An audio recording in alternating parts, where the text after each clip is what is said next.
Hello दोस्तों, स्वागत है आप सभी का हमारे चैनल पर। मैं उम्मीद करता हूँ कि आप सब अच्छे होंगे और अपना ध्यान रख रहे होंगे। आज मैं आपको जो कहानी सुनाने वाला हूँ वो है ईदगाह, और ये लिखी है प्रेमचंद्र साहब ने। बहुत ही कमाल की कहानी है और जो इस कहानी का मेन किरदार है हामिद, बहुत ही ज़्यादा प्यारा कैरेक्टर है। अगर आपने द काइट रनर किताब पढ़ी है खालिद हुसैनी की, तो अगर आपको याद है हसन जो कैरेक्टर था, छोटा वाला बच्चा, आपको कुछ कुछ उसकी झलक दिखेगी हामिद में एंड वाइस वर्सा। तो ओके, कहानी शुरू करते हैं। रमजान के पूरे 30 रोजों के बाद ईद आई है। कितना मनोहर, कितना सुहावना प्रभात है।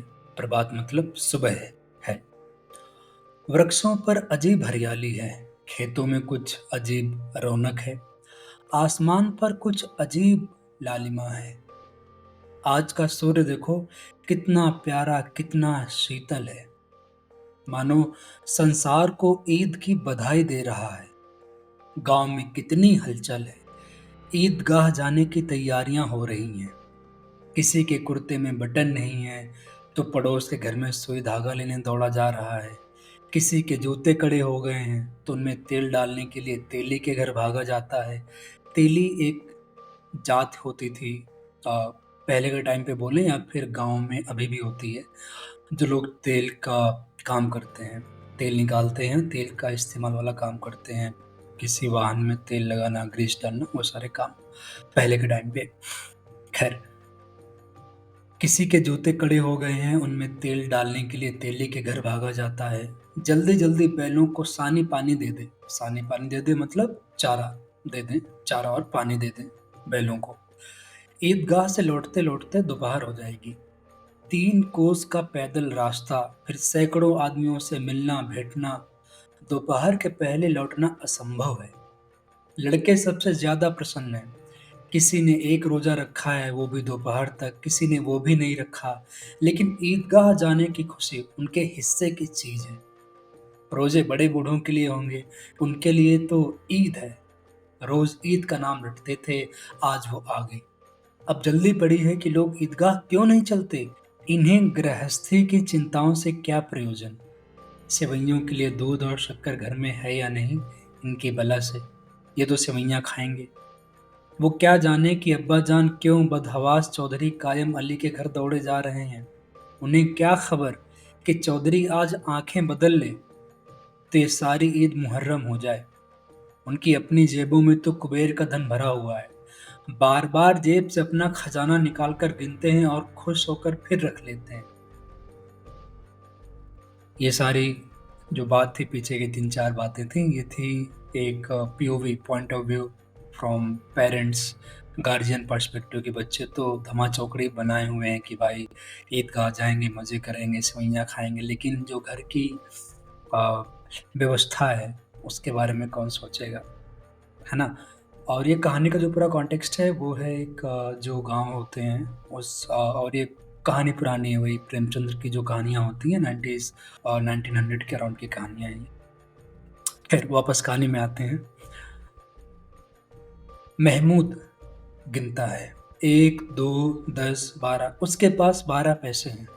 मोहसिन के पास 1, 2, 3, 8, 9, 15 पैसे हैं। इन्हीं अनगिनत पैसों में अनगिनत चीजें लाएंगे, खिलौने, मिठाइयाँ, बिगुल, गेंद और जाने क्या क्या। और सबसे ज्यादा प्रसन्न है हामिद, वो 4-5 साल का गरीब सूरत दुबला पतला लड़का, जिसका बाप पिछले वर्ष हैजे की भेंट हो गया और न जाने क्यों पीली होती होती एक दिन मां मर गई। किसी को पता ना चला क्या बीमारी है, वो कहती भी तो कौन सुनने वाला था। दिल पर जो कुछ बीतती थी वो दिल में ही सहती थी, और जब ना सहा गया तो संसार से विदा हो गई। अब हामिद अपनी बूढ़ी दादी अमीना की गोद में सोता है और उतना ही प्रसन्न है। उसके अब्बाजान रुपए कमाने गए हुए हैं और बहुत सी थैलियां लेकर आएंगे। अम्मी जान अल्लाह मियाँ के घर से उसके लिए बड़ी अच्छी अच्छी चीजें लाने गई हैं, और इन्हीं दोनों कारणों से हामिद बेहद प्रसन्न है। आशा तो बड़ी चीज है, और फिर बच्चों की आशा। उनकी कल्पना तो राई का पर्वत बना लेती है। कितनी प्यारी बात है। बात यह है कि आशा तो बड़ी चीज है, होप, है ना। और फिर बच्चों की आशा, उनकी कल्पना तो राई का पर्वत बना लेती है। हामिद के पाँव में जूते नहीं है, सिर पर एक पुरानी धुरानी टोपी है जिसका गोटा काला पड़ गया है। फिर भी वो प्रसन्न है। जब उसके अब्बा जान थैलियां और अम्मी जान नियामतें लेकर आएंगी तो दिल के अरमान निकाल लेगा। तब देखेगा महमूद, मोहसिन, नूरे और सम्मी कहाँ से उतने पैसे निकालेंगे। अभागिन अमीना, हामिद की दादी, अपनी कोठरी में बैठी रो रही है। आज ईद का दिन, उसके घर में दाना नहीं। आज आबिद होता तो क्या इसी तरह ईद आती और चली जाती। इस अंधकार और निराशा में वो डूबी जा रही है। किसने बुलाया था इस निगोड़ी ईद को। इस घर में उसका काम नहीं। लेकिन हामिद, उसे किसी के मरने जीने से क्या मतलब। उसके अंदर प्रकाश है और बाहर आशा।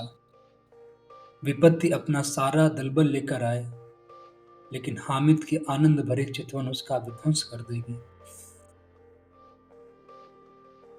अमीना भी इसी उधेड़बुन में थी। हामिद भीतर जाकर दादी से कहता है, तुम डरना नहीं अम्मा, मैं सबसे पहले आऊंगा, बिल्कुल न डरना। अमीना का दिल कचोट रहा है। गांव के बच्चे अपने अपने बाप के साथ जा रहे हैं। हामिद का बाप अमीना के सिवा और कौन है। उसे कैसे अकेले मेले जाने दे। उस भीड़ भाड़ में बच्चा कहीं खो गया तो। नहीं, अमीना उसे यूं ना जाने देगी। नन्ही सी जान, 3 कोस कैसे चलेगा। पैर में छाले पड़ जाएंगे, जूते भी तो नहीं है। वो थोड़ी थोड़ी दूर पर उसे गोद में ले लेगी। लेकिन अगर वो जाएगी तो यहाँ घर में सेवइयां कौन पकाएगा। पैसे होते तो लौटते लौटते सब सामग्री जमा करके तुरंत बना लेती। लेकिन यहाँ तो घंटों चीजें जमा करते लगेंगे, क्योंकि मांगे ही का तो भरोसा ठहरा। किसी के घर से दूध लाना है, किसी के घर से शक्कर मांगनी है, तो किसी के घर से सेवइयां। कुछ दिन पहले फहीमन के कपड़े सिले थे। 8 आने पैसे मिले थे उस सिलाई के। उस अठन्नी को ईमान की तरह बचाती चली आई थी इसी ईद के लिए। लेकिन कल गौलन सिर पर सवार हो गई तो अमीना क्या करती। हामिद के लिए कुछ नहीं है, लेकिन कम से कम 2 पैसे का दूध तो चाहिए ही। अब तो कुल 2 आने पैसे बच रहे हैं। 3 पैसे हामिद के जेब में, 5 अमीना के बटुए में। यही तो बिसात है और ईद का त्योहार। अल्लाह ही बेड़ा पार लगाए। धोबन और नाइन और मेहतरानी और चूड़ी हारिन सभी तो आएंगी। सभी को सेवइयां चाहिए, और थोड़ा किसी को आंखों नहीं लगता। किस किस से मुंह चुराएगी अमीना। और मुंह क्यों चुराए। साल भर का त्योहार है, जिंदगी खैरियत से रहे, उनकी तकदीर भी तो उसी के साथ है। बच्चे को खुदा सलामत रखे, दिन भी कट जाएंगे। यहाँ पर जो हो रहा है, अमीना बातचीत कर रही है अपने आप से ही। सेल्फ डायलॉग है ये, काइंड ऑफ, कि जो गांव में बाकी लोग होते हैं, जैसे जो जिक्र हुआ है, धोबन, नाइन, मेहतरानी और चूड़ी हारिन, ये जात ही हैं। जात के हिसाब से ही काम होते थे। धोबिन जो लोग कपड़े धोते हैं, धोबी जात के, तो उनकी जो फीमेल्स होती हैं वो घर घर जाती हैं त्योहारों के टाइम में। और उनको कहाँ कुछ कुछ चीज़ें मिलती हैं। धोबन नाइन हो गया, जो नाउन लोग होते हैं, नाउन होते हैं जो कि बाल वगैरह काटने का काम करते हैं। चूड़ी हारिन हो गई, ये लोग होते हैं जो कि चूड़ियाँ पहनाने का काम करते हैं। बेसिकली ये लोग चूड़ियाँ गांव गांव में बेचते हैं। तो ये सारे लोग जब कोई त्योहार होता है तो ये जाते हैं बाकी कम्युनिटी के पास और उनसे मिलते हैं, और उन्हीं मिलने पे उन लोगों को चीज़ें मिलती हैं। तो अमीना उसी की बात कर रही है कि ये सब आएंगे और इनको देना पड़ेगा। खैर, गांव से मेला चला और बच्चों के साथ हामिद भी जा रहा था। कभी सबके सब दौड़कर आगे निकल जाते, फिर किसी पेड़ के नीचे खड़े होकर साथ वालों का इंतजार करते। ये लोग क्यों इतना धीरे धीरे चल रहे हैं। हामिद के पैरों में तो जैसे पर लग गए हैं। वो कभी थक सकता है। शहर का दामन आ गया। सड़क के दोनों ओर अमीरों के बगीचे हैं। पक्की चार दीवारी बनी हुई है। पेड़ों में आम और लीचियां लगी हुई हैं। कभी कभी कोई लड़का कंकड़ी उठाकर आम पर निशाना लगाता है। माली अंदर से गाली देता हुआ निकलता है। लड़के वहां से एक फलांग दूर पर हैं। खूब हंसते हैं। माली को कैसा उल्लू बनाया है। आप जस्ट इमेजिन करिए कि 8-10 लड़के हैं, छोटी छोटी उम्र के, 8-10 साल इसी उम्र के। और जब वो खुश होते हैं और जब वो शोर और पूरा खेल कूद उधम मचाते हैं तो क्या मंजर होता है। वही है ये। बड़ी बड़ी इमारतें आने लगी हैं। ये अदालत है, ये कॉलेज है, ये क्लब घर है। इतने बड़े कॉलेज में कितने लड़के पढ़ते होंगे। सब लड़के नहीं है जी, बड़े बड़े आदमी हैं। सच, उनकी बड़ी बड़ी मूछें हैं। इतने बड़े हो गए अभी तक पढ़ते जाते हैं। ना जाने कब तक पढ़ेंगे और क्या करेंगे इतना पढ़कर। हामिद के मदरसे में तो 2-3 बड़े बड़े लड़के हैं, बिल्कुल 3 कौड़ी के। रोज मार खाते हैं, काम से जी चुराने वाले। इस जगह भी उसी तरह के लोग आए होंगे। और क्या। क्लब घर में जादू होता है। सुना है यहाँ मुर्दों की खोपड़ियां दौड़ती हैं और बड़े बड़े तमाशे होते हैं, पर किसी को अंदर नहीं जाने देते। और वहाँ शाम को साहब लोग खेलते हैं। बड़े बड़े आदमी खेलते हैं, मूछों दाढ़ी वालों, और मेमे भी खेलती हैं। सच। हमारी अम्मा को वो दे दो, क्या नाम है, बैट, तो उसे पकड़ ही न सके, घुमाते ही लुढ़क जाए। महमूद ने कहा, हमारी अम्मा जान का तो हाथ कांपने लगे, अल्लाह कसम। मोहसिन बोला, चलो, मनु आटा पीस डालती हैं, जरा सा बैट पकड़ लेंगी तो हाथ कांपने लगेंगे। सैकड़ों घड़े पानी रोज निकालती हैं, 5 घड़े तो तेरी भैंस ही पी जाती है। किसी मेम को एक घड़ा पानी भरना पड़े तो आंखों तले अंधेरा आ जाए। महमूद बोला, लेकिन दौड़ती तो नहीं, उछल कूद तो नहीं कर सकती।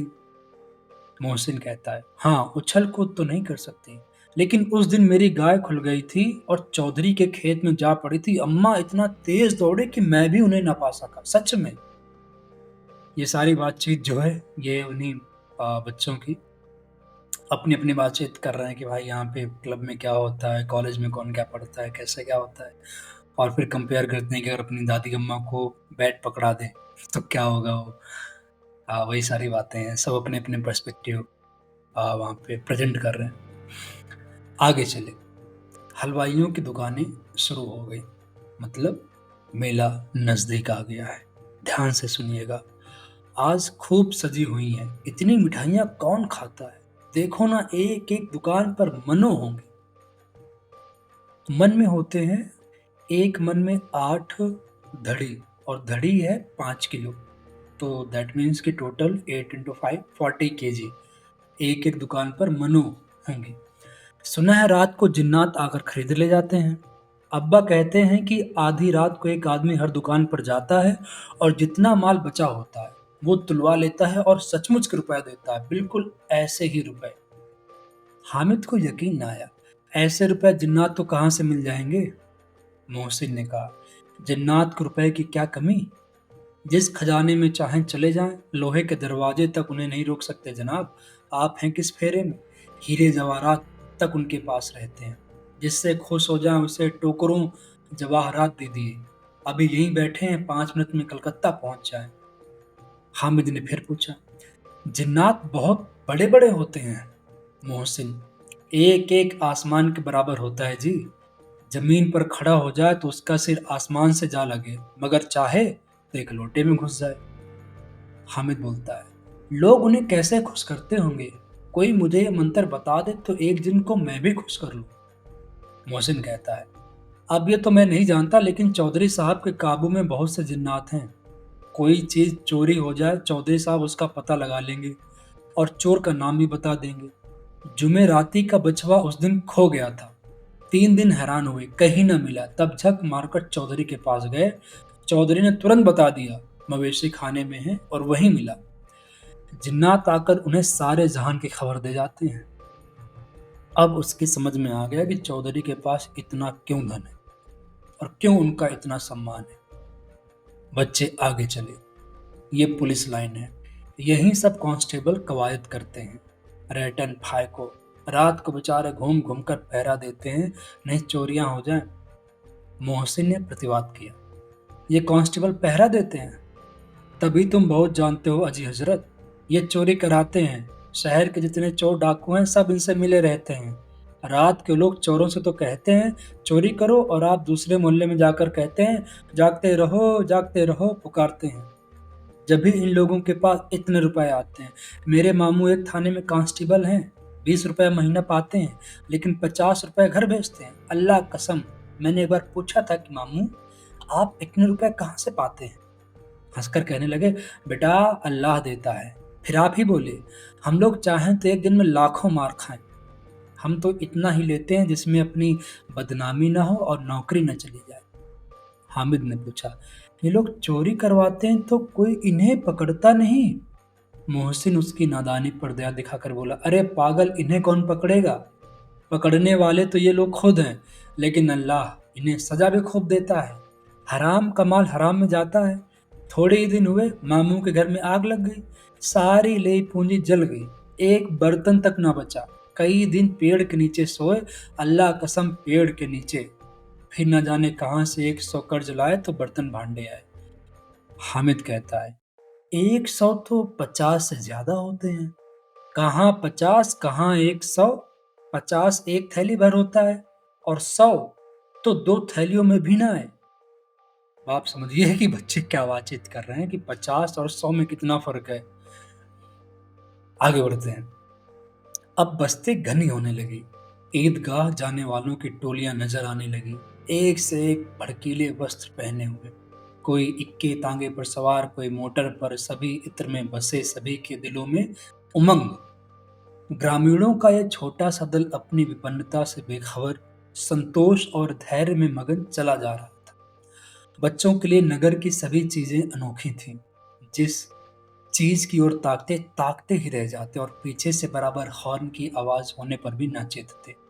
हामिद तो मोटर के नीचे आते आते बचा। तो बात कुछ ऐसी है कि जो गांव का जीवन होता है और जो उस टाइम का गांव रहा होगा उसके हिसाब से, जब आप गांव से बाहर निकलते हो आपके पास एंटरटेनमेंट के साधन नहीं होते हैं। मतलब आपके पास नहीं, बट जो गांव के लोग होते हैं, तो जो ये मेले होते थे, ये उसी एंटरटेनमेंट का साधन होते थे। बहुत सारे काइंड ऑफ शॉपिंग हो गई आपकी, जो आजकल मॉल होते हैं, राइट, कि वहाँ पे आप शॉपिंग कर सकते हो, गेम्स खेल सकते हो, आ, खाने पीने का फूड कोर्ट जो होते हैं, वो सारा कुछ। तो ये कुछ आई थिंक ये सिमिलैरिटी है, या फिर जो रिसेंबल कर रहा है, ये मेला होते थे। तो इसीलिए बहुत ज़्यादा बच्चे एक्साइटेड होके भागे चले जा रहे हैं। सहसा ईदगाह नजर आया।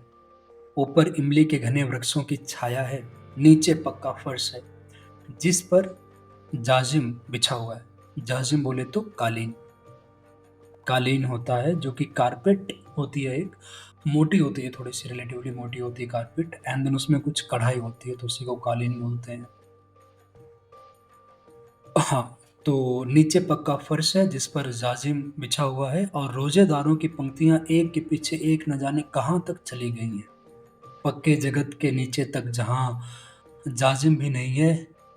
नए आने वाले आकर पीछे की कतार में खड़े हो जाते हैं। आगे जगह नहीं है। यहाँ कोई धन और पद नहीं देखता। इस्लाम की निगाह में सब बराबर हैं। इन ग्रामीणों ने भी वजू किया है और पिछली पंक्ति में खड़े हो गए। कितना सुंदर संचालन है, कितनी सुंदर व्यवस्था। अब आगे का जो लाइन है, आगे की जो लाइन आने वाली है, उनको आप आंखें बंद करके आप विजुलाइज करिए बस। कितना सुंदर संचालन है, कितनी सुंदर व्यवस्था। लाखों सिर एक साथ सजदे में झुक जाते हैं, फिर सब के सब एक साथ खड़े हो जाते हैं, एक साथ झुकते हैं और एक साथ घुटनों के बल बैठ जाते हैं। कई बार यही क्रिया होती है जैसे बिजली की लाखों बत्तियां एक साथ प्रदीप्त हों और एक साथ बुझ जाएं, और यही क्रम चलता रहे। कितना अपूर्व दृश्य था, जिसकी सामूहिक क्रियाएं विस्तार और अनंतता हृदय को श्रद्धा, गर्व और आत्मानंद से भर देती थी। मानो भ्रातृत्व का एक सूत्र इन समस्त आत्माओं को एक लड़ी में पिरोए हुए है। तो ये था कि भाई सारे लोग जो हैं, सारे के सारे ब्रदरहुड, भ्रातृत्व जो प्रेमचंद साहब ने शब्द इस्तेमाल किया उसके थ्रू बंधे हुए हैं। बहुत ही कमाल का लिखा हुआ है। आगे बढ़ते हैं। नमाज खत्म हो गई है, लोग आपस में गले मिल रहे हैं, मिठाइयाँ और खिलौने की दुकान पर धावा होता है। ग्रामीणों का ये दल इस विषय में बालकों से कम उत्साही नहीं है। ये देखो हिंडौला है, 1 पैसा देकर चढ़ जाओ, कभी आसमान पर जाते हुए मालूम होंगे, कभी जमीन पर गिरते हुए। ये चरखी है, लकड़ी के हाथी, घोड़े, ऊंट छड़ों में लटके हुए हैं। 1 पैसा देकर बैठ जाओ और 25 चक्करों का मजा लो। महमूद और मोहसिन, नूरे और सम्मी इन घोड़ों और ऊंटों पर बैठते हैं। हामिद दूर खड़ा है, 3 ही पैसे तो हैं उसके पास, अपने कोष का 1/3 जरा सा चक्कर खाने के लिए नहीं दे सकता। सब चरखियों से उतरते हैं, अब खिलौने लेंगे। इधर दुकानों की कतार लगी हुई है, तरह तरह के खिलौने हैं, सिपाही और गुजरिया, राजा और वकील, भिश्ती और धोबन और साधु। वाह कितने सुंदर खिलौने हैं, अब बोला ही चाहते हैं। महमूद सिपाही लेता है, खाकी वर्दी और लाल पगड़ी वाला, कंधे पर बंदूक रखे हुए, मालूम होता है अभी कवायद किए चला आ रहा है। मोहसिन को भिश्ती पसंद आया, कमर झुकी हुई है, ऊपर मशक रखे हुए है, मशक का मुंह एक हाथ से पकड़े हुए है, कितना प्रसन्न है, शायद कोई गीत गा रहा है। बस मशक से पानी उड़ेलना ही चाहता है। नूरे को वकील से प्रेम है, कैसी विद्युतता है उसके मुख पर। काला चोगा, नीचे सफेद अचकन, अचकन के सामने की जेब में घड़ी, सुनहरी जंजीर, एक हाथ में कानून का पोथा लिए हुए, मालूम होता है अभी किसी अदालत से जिरा या बहस किए चला आ रहा है। ये सब 2-2 पैसे के खिलौने हैं। हामिद के पास कुल 3 पैसे हैं। इतने महंगे खिलौने वो कैसे ले? खिलौना कहीं हाथ से छूट पड़े तो चूर चूर हो जाए, जरा पानी पड़े तो सारा रंग घुल जाए, ऐसे खिलौने लेकर वो क्या करेगा? ये खिलौने किस काम के? मोहसिन कहता है, मेरा भिश्ती रोज पानी दे जाएगा सांझ सवेरे। महमूद कहता है, और मेरा सिपाही घर का पहरा देगा, कोई चोर आएगा तो फौरन बंदूक से फायर कर देगा। नूरे कहता है, और मेरा वकील खूब मुकदमा लड़ेगा। सम्मी कहता है, और मेरी धोबन रोज कपड़े धोएगी। हामिद खिलौनों की निंदा करता है, मिट्टी ही के तो हैं, गिरे तो चकनाचूर हो जाए। लेकिन ललचाई हुई आंखों से खिलौनों को देख रहा है और चाहता है कि जरा देर के लिए उन्हें हाथ में ले सके। उसके हाथ अनायास ही लपकते हैं, लेकिन लड़के इतने त्यागी नहीं होते हैं, विशेषकर जब अभी नया शौक है। हामिद ललचाता रह जाता है। खिलौनों के बाद मिठाइयाँ आती हैं, किसी ने रेवड़ियाँ ली हैं, किसी ने गुलाब जामुन, किसी ने सोहन हलवा, मजे से खा रहे हैं। हामिद उनकी बिरादरी से पृथक है, अलग है। अभागे के पास सिर्फ 3 पैसे हैं, क्यों नहीं कुछ लेकर खाता? ललचाई आंखों से सबकी ओर देखता है। मोहसिन कहता है, हामिद रेवड़े ले जा, कितने खुशबूदार है। हामिद को संदेह हुआ, ये केवल क्रूर विनोद है, मोहसिन इतना उदार नहीं है। लेकिन ये जानकर भी वो उसके पास जाता है। मोहसिन दोने से एक रेवड़ी निकाल कर हामिद की ओर बढ़ाता है। हामिद हाथ फैलाता है, मोहसिन रेवड़ी अपने मुंह में रख लेता है। महमूद, नूरे और सम्मी खूब तालियां बजा बजा कर हंसते हैं। हामिद खिसिया जाता है। मोहसिन कहता है, अच्छा अब की जरूर देंगे हामिद, अब की जरूर दे देंगे हामिद, अल्लाह कसम ले जा। हामिद, रखे रहो, क्या मेरे पास पैसे नहीं हैं? सम्मी कहता है, 3 ही पैसे हैं, 3 पैसे में क्या क्या लोगे? महमूद, हमसे गुलाब जामुन ले जाओ हामिद, मोमिन बदमाश है। हामिद, मिठाई कौन बड़ी नेमत है, किताब में इसकी कितनी बुराइयां लिखी हैं। मोहसिन, लेकिन दिल में कह रहे होगे कि मिले तो खा ले, अपने पैसों से क्यों नहीं निकालते, क्यों नहीं खाते मिठाइयां लेकर? महमूद, हम समझते हैं इसकी चालाकी, जब हमारे सारे पैसे खर्च हो जाएंगे तो हमें ललचा ललचा कर खाएंगे। ऐसा होता है कि जब गांव में होता है कि जब ऐसे बच्चे बाहर जाते हैं तो घर वाले पेरेंट्स सिखा कर भेजते हैं कि बेटा सारे पैसे पहले मत खर्च कर देना, बचा कर रखना, ताकि आप बाद में खर्च कर पाओ। जब आपके बाकी दोस्त कुछ ले रहे हो, आपको कुछ वो ऐसा ले रहे हैं जो आपको लेने का मन कर रहा है, तो आपके पास पैसे बचे हुए हैं, तो जाते ही सारे पैसे खर्च नहीं करने हैं, बचा कर रखना, बाद में खर्च करना। वही बात है, महमूद ने वही कहा यहाँ पर, हम समझते हैं इसकी चालाकी, जब हमारे सारे पैसे खर्च हो जाएंगे तो हमें ललचा ललचा कर खाएगा। मिठाइयों के बाद कुछ दुकानें लोहे की चीजों की, कुछ गिलट और कुछ नकली गहनों की। लड़कों के लिए यहाँ कोई आकर्षण न था। वे सब आगे बढ़ जाते हैं। हामिद लोहे की दुकान पर रुक जाता है। कई चिमटे रखे हुए हैं। उसे ख्याल आया दादी के पास चिमटा नहीं है। तवे से रोटियां उतारती हैं तो हाथ जल जाता है। अगर वो चिमटा ले जाकर दादी को दे दे तो कितना प्रसन्न होंगी। फिर उनकी उंगलियां कभी ना जलेंगी। घर में एक काम की चीज हो जाएगी। खिलौने से क्या फायदा, व्यर्थ में पैसे खराब होते हैं। जरा देर ही की तो खुशी होती है। फिर तो खिलौनों का कोई आंख उठाकर नहीं देखता। या तो घर पहुंचते पहुंचते टूट फूट बराबर हो जाएंगे या तो कहीं पड़े रहेंगे। लेकिन चिमटा कितने काम की चीज है। रोटियां तवे से उतार लो, चूल्हे में सेक लो, कोई आग मांगने आए तो चटपट चूल्हे से आग निकाल कर उसे दे दो। अम्मी अम्मा बेचारी को कहाँ फुर्सत है कि बाजार आए, और इतने पैसे ही कहाँ मिलते हैं। रोज हाथ जला लेते हैं। हामिद के साथ ही आगे बढ़ गए। सबेल पर सब के सब शरबत पी रहे हैं। देखो सब कितने लालची हैं, इतनी मिठाइयाँ ले मुझे किसी ने एक भी ना दी। उस पर कहते हैं मेरे साथ खेलो, मेरा ये काम करो। अब अगर किसी ने कोई काम करने को कहा तो पूछूंगा। खाए मिठाइयाँ, आप मुंह सड़ेगा, फोड़े फुंसियाँ निकलेंगी, आप ही जबान चटोरी हो जाएगी। तब घर से पैसे चुराएंगे और मार खाएंगे। किताब में झूठी बातें थोड़ी ही लिखी हैं। मेरी जबान क्यों खराब होगी। अम्मा चिमटा देखते ही दौड़कर मेरे हाथ से ले लेंगी और कहेंगी मेरा बच्चा अम्मा के लिए चिमटा लाया है। हजारों दुआएं देंगी, फिर पड़ोस की औरतों को दिखाएंगी। सारे गांव में चर्चा होने लगेगी, हामिद चिमटा लाया है, कितना अच्छा लड़का है। इन लोगों के खिलौनों पर कौन इन्हें दुआएं देगा। बड़ों की दुआएं सीधा अल्लाह के दरबार में पहुंचती हैं और तुरंत सुनी जाती हैं। मेरे पास पैसे नहीं है तभी तो मोहसिन और महमूद यूं मिजाज दिखाते हैं। खेलें खिलौने और खाएं मिठाइयाँ। मैं नहीं खेलता खिलौने, किसी का मिजाज क्यों सहूं। मैं गरीब सही, किसी से कुछ मांगने तो नहीं जाता। आखिर अब्बा जान कभी ना कभी आएंगे, अम्मी भी आएंगे ही। फिर इन लोगों से पूछूंगा कितने खिलौने लोगे। एक एक को टोकरियों खिलौने दूं और दिखा दूं कि दोस्तों के साथ इस तरह का सलूक किया जाता है। ये नहीं कि एक पैसे की रेवड़ियां ली तो चिढ़ा चिढ़ा कर खाने लगे। सब के सब हंसेंगे कि हामिद ने चिमटा लिया है। हंसे मेरी बला से। उसने दुकानदार से पूछा ये चिमटा कितने का है। दुकानदार ने उसकी ओर देखा और कोई आदमी साथ न देकर कहा तुम्हारे काम का नहीं है जी। बिकाऊ है कि नहीं। बिकाऊ क्यों नहीं है और यहाँ क्यों लाद कर लाए हैं। तो बताते क्यों नहीं कै पैसे का है। 6 पैसे लगेंगे। हामिद का दिल बैठ गया। 3 पैसे हैं उसके पास। ठीक ठीक बताओ। ठीक ठीक 5 पैसे लगेंगे, लेना हो लो नहीं चलते बनो। हामिद ने कलेजा मजबूत करके कहा 3 पैसे लोगे। यह कहता हुआ वो आगे बढ़ गया कि दुकानदार की घुड़कियां ना सुने। लेकिन दुकानदार ने घुड़कियां नहीं दी, बुलाकर चिमटा दे दिया। हामिद ने उसे इस तरह कंधे पर रखा मानो बंदूक है और शान से अकड़ता हुआ संगियों के पास आया।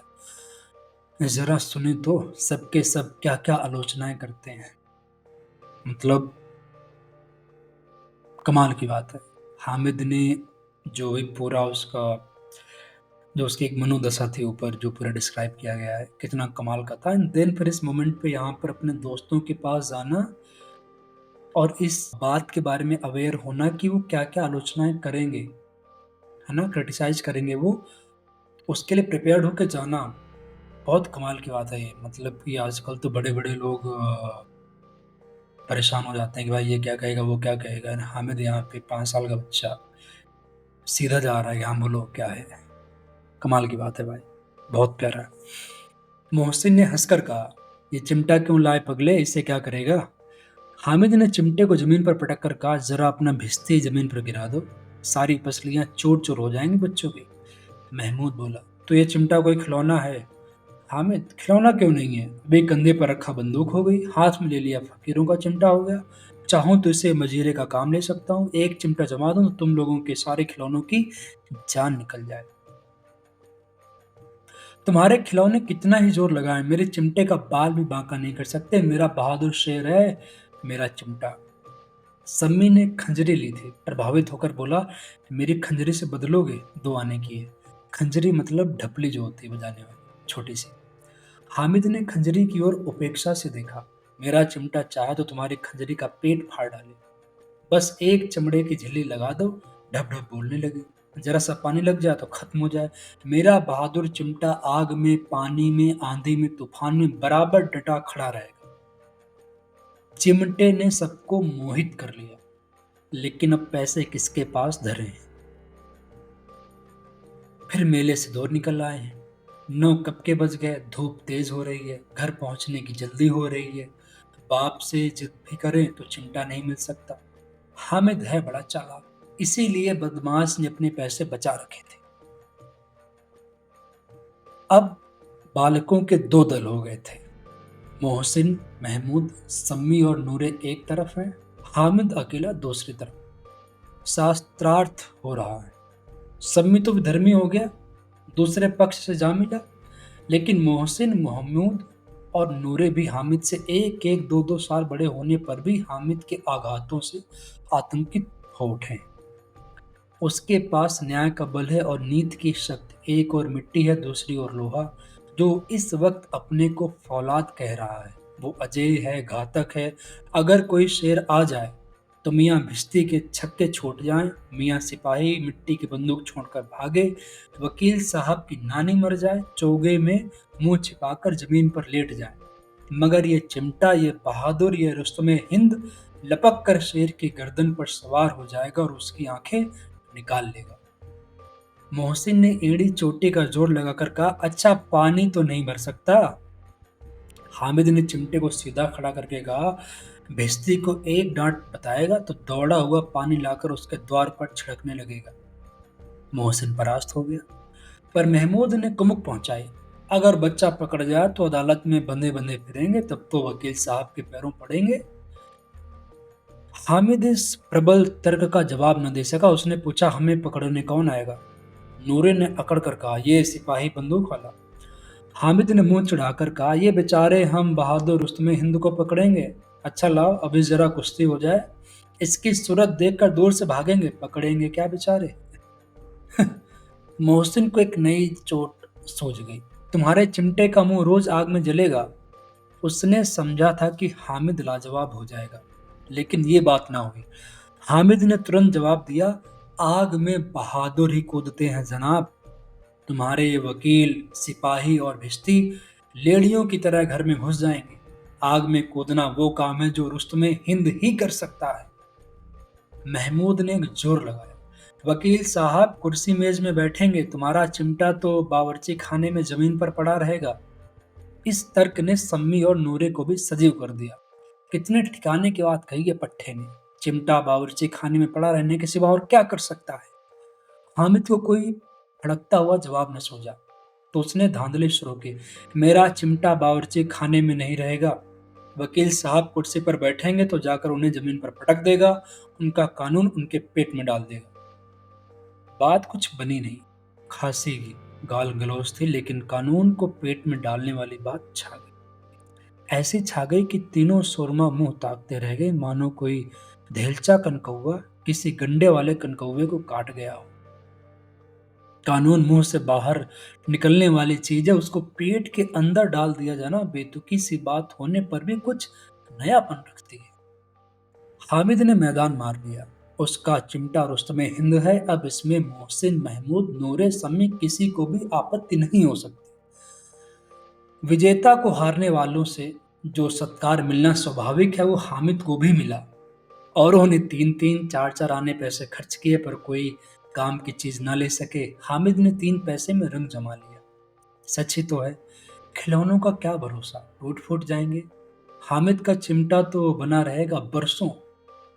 संधि की शर्तें तय होने लगी।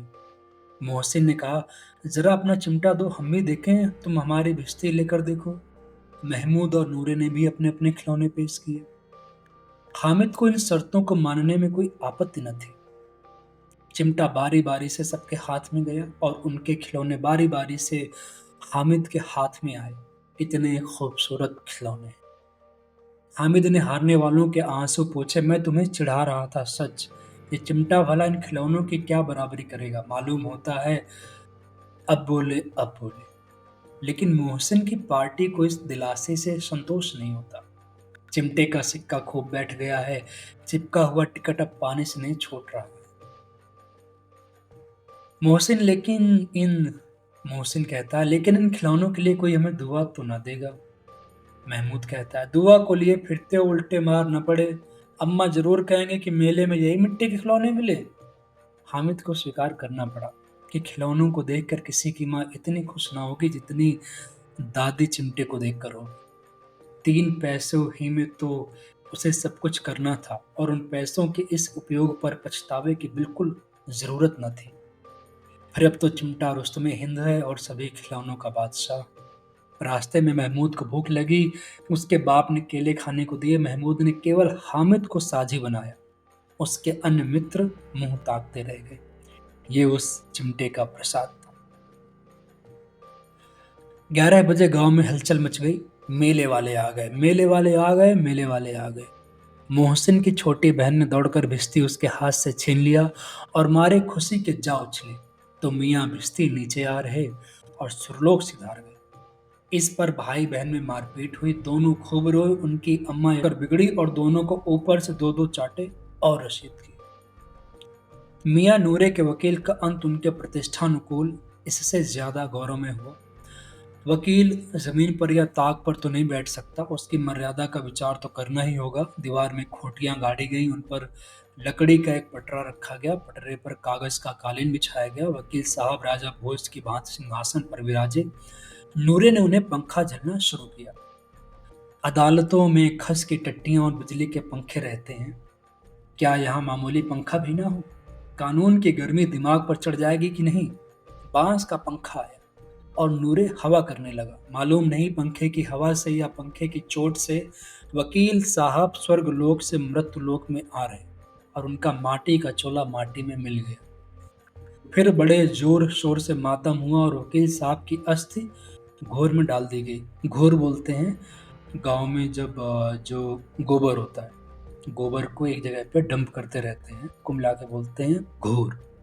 और जो गोबर का डंप बनता है देन उसको इवेंचुअली ईयर एंड पे खेतों पे डाल देते हैं, तो एज अ फर्टिलाइजर काम करता है। फिर बैक टू स्टोरी। हाँ, अब रहा महमूद का सिपाही। 2 लोग तो भाई फारिग हो गए।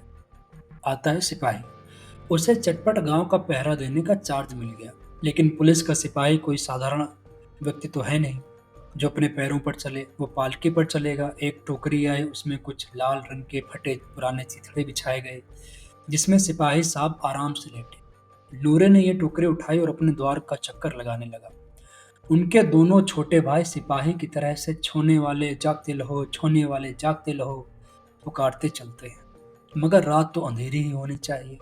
महमूद को ठोकर लग जाती है। टोकरी उसके हाथ से छूटकर गिर पड़ती है और मियाँ सिपाही अपनी बंदूक लिए जमीन पर आ जाते हैं और उनकी एक टांग में विकार आ जाता है। विकार बोले तो फ्रैक्चर। महमूद को आज ज्ञात हुआ कि वो अच्छा डॉक्टर है।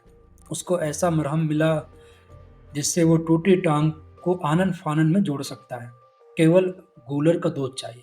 गूलर का दूध आता है, टांग जोड़ दी जाती है। लेकिन सिपाही को ज्यों ही खड़ा किया जाता है टांग जवाब दे जाती है। शल्य क्रिया असफल हुई। शल्य क्रिया बोले तो ऑपरेशन जो होता है ना मेडिकल के टर्म्स में, वो। अब उसकी दूसरी टांग भी तोड़ दी जाती है। अब कम से कम एक जगह आराम से बैठ तो सकता है। एक टांग से तो न चल सकता है न बैठ सकता है। अब वो सिपाही सन्यासी हो गया है। अपनी जगह पर बैठा बैठा पहरा देता है। कभी कभी देवता भी बन जाता है। उसके सिर का झालरदार साफा खुरच दिया गया है। अब उसका जितना रूपांतर चाहो कर सकते हो। कभी कभी तो उसे बाट का काम भी लिया जाता है। बाट बोले तो जो वेट्स होते हैं, कोई चीज तौलने के लिए जो आपके तराजू की एक तरफ होता है ना, वो वेट्स, बाट उसको बोलते हैं। अब मियाँ हामिद का हाल सुनिए। अमीना उसकी आवाज सुनते ही दौड़ी और उसे गोद में उठाकर प्यार करने लगी। सहसा उसके हाथ में चिमटा देखकर वो चौंकी। ये चिमटा कहाँ था? मैंने मोल लिया है। कै पैसे में? 3 पैसे में। अमीना ने छाती पीट ली। ये कैसा बेसमझ लड़का है कि दोपहर हुआ कुछ खाया न पिया, लाया क्या चिमटा? सारे मेले में तुझे और कोई चीज ना मिली जो ये लोहे का चिमटा उठा लाया? हामिद ने अपराधी भाव से कहा, तुम्हारी उंगलियां तवे में जल जाती थीं, इसलिए मैंने इसे लिया। बुढ़िया का क्रोध तुरंत स्नेह में बदल गया। ये मूक स्नेह था, खूब ठोस, रस और स्वाद से भरा हुआ। बच्चों में कितना त्याग, कितना सद्भाव और कितना विवेक है। दूसरों को खिलौने लेते और मिठाई खाते देखकर इसका मन कितना ललचाया होगा। इतना जब्त इससे हुआ कैसे? वहां भी इसे अपनी बुढ़िया दादी की याद बनी रही। अमीना का मन गदगद हो गया। और अब एक बड़ी विचित्र बात हुई, हामिद के इस चिमटी से भी विचित्र। बच्चे हामिद ने बूढ़े हामिद का पार्ट खेला था। बुढ़िया अमीना बालिका अमीना बन गई। वो रोने लगी, दामन फैलाकर हामिद को दुआएं देती जाती थी और आंसू की बड़ी बड़ी बूंदें गिराती जाती थी। हामिद इसका रहस्य क्या समझता? हामिद को तो लगता था कि उसके मम्मी पापा, अम्मी अब्बू एक दिन आएंगे। अम्मी अल्लाह ताला के पास गई थी और अब्बू पैसे कमाने के लिए गए थे। लेकिन सच तो सिर्फ उसकी दादी को पता था और इसीलिए आज वो दुआएं मांग रही थी। कहानी खत्म होती है यहीं पर। जो हामिद ने किया वो बड़ी बात है। चलिए ठीक है, अगर वीडियो आपको पसंद आई है, कहानी आपको पसंद आई है, तो सबसे बड़ा थैंक यू तो प्रेमचंद्र साहब जी को है। और आप चैनल को सब्सक्राइब कर सकते हैं, वीडियो को लाइक कर सकते हैं। जो भी आपको लगा कहानी के बारे में आप प्लीज़ कमेंट सेक्शन में बताइए, मैं सारे कमेंट पढ़ता हूँ। और अपना ध्यान रखिए।